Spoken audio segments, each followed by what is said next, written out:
Hey guys, this is Zonky the Donkey, and today I'm going to be going over advanced tactics for squads in Playerunknown's Battlegrounds. There's so many things that are relatively simple to implement but hard to put together consistently that can set you and your team apart from all the other literally tens of millions of people playing this game and help you get more chicken dinners. One of the first things we'll talk about today are grenades. Now, you need to pick up every grenade you see, no matter what type it is, because of situations like what you're seeing on video now, where we're going to have a friendly squad mate go down, our guy traffic time.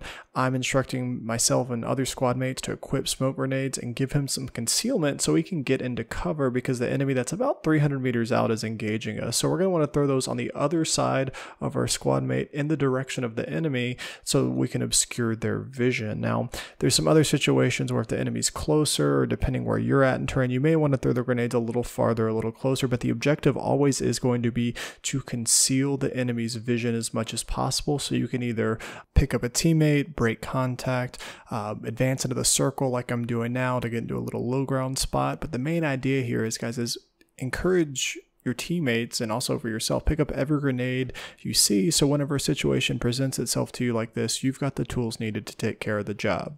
The next thing you and your team need to consider are formations and spacing, and these are going to be dictated by where you are on the map. So in situations like you're seeing right now, when you're in a wide open area having to clear basically a no man's land, you need to put some significant space between you and your teammates. In certain situations, 100 meters between you and each of your teammates isn't going to be that out of line. If you look on the mini map right now, you see I've got about 100 between them, and then they have about 50 to 75 between them as well. And you may be asking, well, why do I want to spread this far apart? You know, I may not even necessarily be able to see them. And the reason for that is being spread out prevents the enemy from effectively engaging all of you at once. It's going to give your squad options, because the more spread out you are, within reason, it's going to give you a few things. It's going to give you information. Now, this is essentially reconnaissance. The more spread out you are, the more you can see, the more you can relay to your teammates, and the more you'll know, and you can make a better decision on what the next step to take from there are. One of the most egregious violations of spacing rules I see in games is whenever there's someone that's killed and there's a loot box to be had, and you see exactly what you have here, where you got 3 people all trying to race for the box, get that suppressor, get that 8x, and what this does is it really exposes your team to getting killed.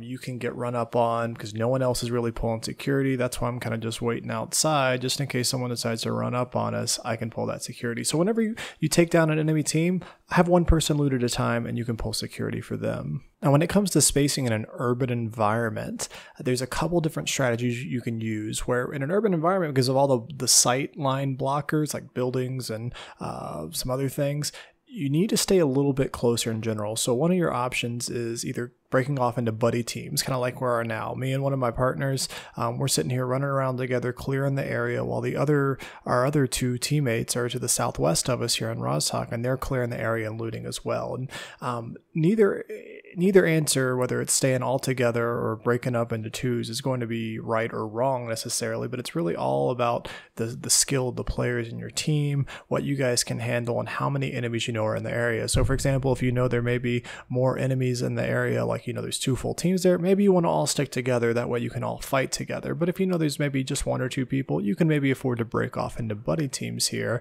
and be okay. But you really need to make that decision yourself based off the information you have at hand.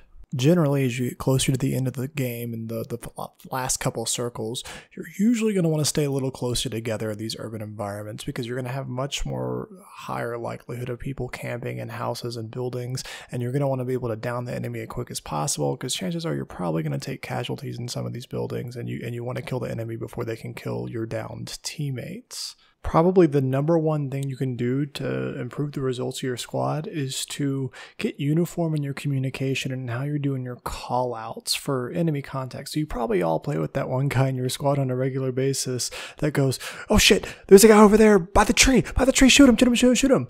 But that doesn't fucking tell you anything. And so what you need to do instead is say, in this example, you know, hey, we've got 3 enemies bearing 300, approximately 200 to 300 meters out. They're in the open in the light trees at the edge of the zone.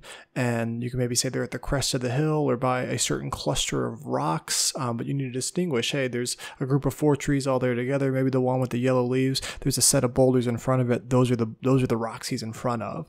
So you can still reference trees, but maybe try and reference their color, which rocks or what shape they're in, things like that when you're calling out the enemies. The second thing you can do to help improve the call out to your team is to use your map markers. And this is going to be more useful in urban areas, like if you're in Yasmaya or Rozhok or Primorsk, is if say you see a group of enemies in a building, don't just say, hey, they're in the red building or the yellow building, because all the buildings are fucking red and yellow.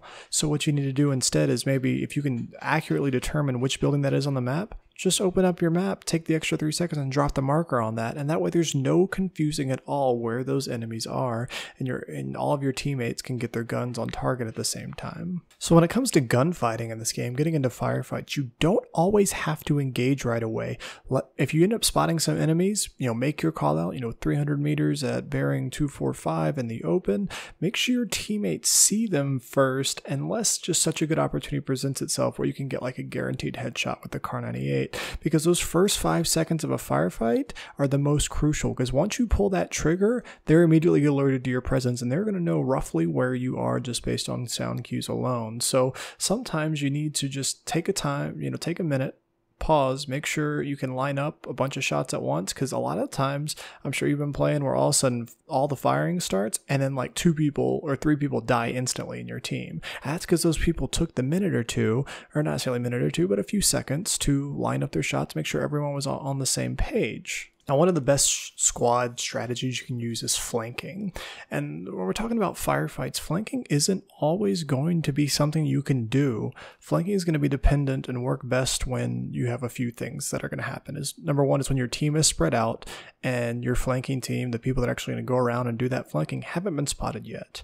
Number two is when there's terrain that's actually going to allow the flanking to happen, such as a hill or a ridge line or something they can scoot along, maybe get 100, 150 meters out of the way before they come back on the flank. You guys have to remember, flanks are big maneuvers. It's not just, I'm going to run around this one building and that's my flank. No, you got to swing out big and wide enough to where you're breaking all the sight lines with the enemy to where you can get into a real advantageous position so they're caught completely off guard when you hit them. And then number three, flanking is going to work best when your supporting element, your guys that are staying put, when they're using suppressive fire. That means they're putting some lead down range in the general direction of the enemy, because that's going to a lot of the times just make the enemy think they can be seen, and they're going to stay put in cover, which allows them to not be looking for your flanking element.